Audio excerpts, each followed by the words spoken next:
अगर आप थकी हुई हैं और आपने चावल बनाने हैं लेकिन आपके घर में कुछ चाइनीज़ पसंद करते हैं और कुछ पुलाव, तो आज के चावल की रेसिपी आपके लिए है। ना यखनी बनानी पड़ेगी, ना प्याज, ना टमाटर, ना दही की झंझट।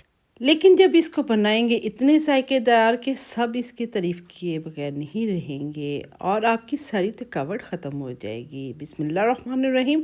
अस्सलाम वालेकुम फ्रेंड्स, मैं हूँ राजदा। राजदा होम कुजीन में आपको वेलकम करती हूँ। अल्लाह के बबरकत पाक नाम के साथ मैं अपनी रेसिपी का आगाज़ करती हूँ। बिस्मिल्लाहिर्रहमानिर्रहीम।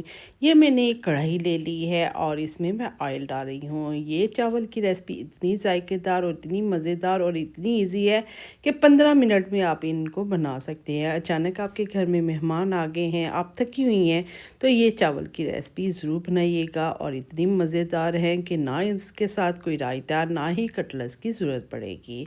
ऑयल डाला है मैंने, तकरीबन 1 कप मैंने इसमें ऑयल डाल दिया है और इसमें 2 टेबलस्पून भर के मैंने लहसुन, अदरक और हरी मिर्च इकट्ठा मैंने इसका पेस्ट बना के रखा हुआ है। वो मैंने इसमें डाल दिया है। जैसे ही लहसुन अदरक का कच्चापन जो है वो ख़त्म हो जाए तो आपने इसमें चिकन डाल देना है।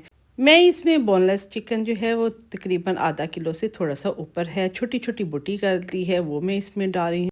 आप इसमें हड्डी वाला चिकन जो है वो भी डाल सकते हैं, लेकिन उसकी बोटी जो है वो छोटी छोटी कर लें।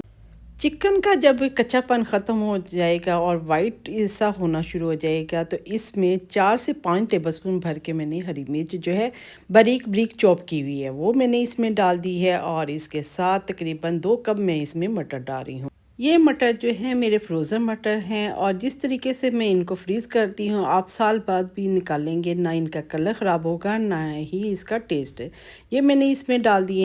अब इसमें चम्मच मारते जाएं, इस तरह आपके ये जो मटर हैं वो भी और चिकन भी आपका गलना शुरू हो जाएगा। साथ साथ भुने जाएंगे क्योंकि मटर जो है हमारे फ्रीज़ थे, उसने भी हल्का सा पानी छोड़ा है और चिकन ने भी पानी छोड़ा है और साथ साथ ही इसके स्पाइसेस हम इसमें डाल देंगे। 1 से 1.5 टेबलस्पून मैंने इसमें नमक डाल दिया है और 1 टेबलस्पून भर के मैंने कुटी हुई लाल मिर्च डाल दी है। हाफ़ टी स्पून मैंने इसमें काली मिर्च डाल दी है। यकीन माने जब ये चावल बने हैं, जो पुलाव खाते थे उनको चाइनीज़ वाला टेस्ट आया और तब भी उनको बहुत पसंद आया, और जो चाइनीज़ वाले थे उनको पुलाव का, तो उन्होंने यही कहा कि हमेशा अब हमारे घर यही वाले चावल बनेंगे। ये 2 मसाले जो है मैंने वो इसमें डाल दिए। उसके बाद मैंने इसमें मज़ीद फ्लेवर अच्छा करने के लिए चिकन पाउडर जो है 1 से 1.5 टेबलस्पून मैंने वो डाल दिया। आपके पास चिकन पाउडर नहीं है तो चिकन क्यूब्स 1 से 2 डाल दें, और अगर वो भी नहीं है तो यखनी बनी हुई है तो वो आप इसमें डाल दें। और 2 से 3 टेबलस्पून भर के मैंने इसमें सोया सॉस डाल दिया है। 2 से 3 टेबलस्पून भर के चिली सॉस मैंने इसमें डाल दिया है और 1 कप मैंने इसमें बारीक कटी हुई गाजर जो है ये भी मेरी फ्रीज़ की हुई है वो मैंने इसमें डाल दी है।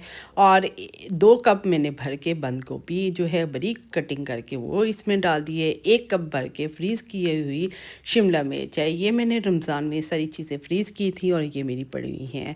लेकिन जिस तरीके से ये सब्ज़ियां मैं फ्रीज़ करती हूँ ये मेरी बिल्कुल ख़राब नहीं होती। जिस चीज़ में भी आप डालें तो इसका जायका भी ख़राब नहीं होता और कलर भी नहीं ख़राब होता। अब इसको 2 से 3 मिनट मैंने हल्का सा ढाँप के रख दिया है ताकि इसका कच्चापन जो है वो ख़त्म हो जाए। लेकिन बहुत ज़्यादा आपने कुक नहीं करना है, इस तरह आपकी सब्ज़ियां जो हैं वो क्रंची नहीं रहेंगी। ये देखें सब्ज़ियों का कलर भी ठीक रहा है और चिकन भी हमारा गल गया है। और इसके बाद मैंने 3 पाव चावल जो हैं वो मैंने ले लिए थे, भिगो लिए हैं, और ये बासमती चावल हैं। इनको मैंने अच्छी तरह पहले वॉश किया, वॉश करने के बाद मैंने इनको भिगो दिया था। अगर आप भिगोने के बाद ही उसको वॉश करेंगे तो आपके चावल जो हैं वो टूट जाएंगे, इसलिए 3-4 पानी से आपने अच्छी तरह वॉश कर लेने हैं। और मैं आधा घंटा पहले बासमती चावल जो हैं वो भिगोती हूँ। अगर आपके पास सेला चावल है तो 2 से 3 घंटे आपने पहले भिगोने हैं। और बिगनर्स के लिए टिप बताती हूँ, आपने पुलाव जब बनाना है तो आपने अपनी उंगली का ये इस तरह डाल के देख लेना है। पानी इतना डालना है कि पपोटा जो है आपका वो डिप हो जाए। इससे ज़्यादा आपका पपोटा जो है उंगली डिप होगी तो चावल जो हैं आपके ज़्यादा नरम हो जाएंगे, अगर कम होगी तो आपके चावल जो हैं वो कच्चे रह जाएंगे। बाज़ का हम चावल जो है नाप लेते हैं प्याली वगैरह के साथ, जब पानी डालते हैं हम भूल जाते हैं कि हमने चावल जो है कितने नापे थे। इस वजह से ये बिगनर्स के लिए भी और मेरी माँ बहनों के लिए भी ये ज़बरदस्त टिप है कि उंगली डाल के देख लें। एक पपोटा जब उसको देख लेना है कि इतना पानी है तो उसको कर लेना है। उसके बाद थोड़ी देर के लिए मैंने ढक्कन ढाँप दिया था। जब पानी थोड़ा सा रह गया तो उसके बाद मैंने हल्का सा ऑयल डाल दिया था। इस तरह आपके चावल जो हैं वो रूखे रूखे नहीं होंगे। यकीन माने एक बार नहीं बार बार बनाएंगे इतनी परफेक्ट खुशबूदार रेसिपी बगैर किसी मेहनत के। उम्मीद करती हूँ चावलों की ये रेसिपी आपको पसंद आई होगी। पसंद आए तो मुझे फीडबैक दीजिएगा। मज़ीद इस तरह की बजट में रहते हुए इजी रेसिपीज़ के लिए राजदा होम कुजीन चैनल को लाइक करें, शेयर करें, सब्सक्राइब करें, बेल आइकन को प्रेस करें ताकि आप तक भी मेरी रेसिपीज़ का नोटिफिकेशन पहुंच सके। अब राजदा को दुआएं देते इजाज़त दें। अपना ख्याल रखिएगा। अल्लाह हाफ़िज़।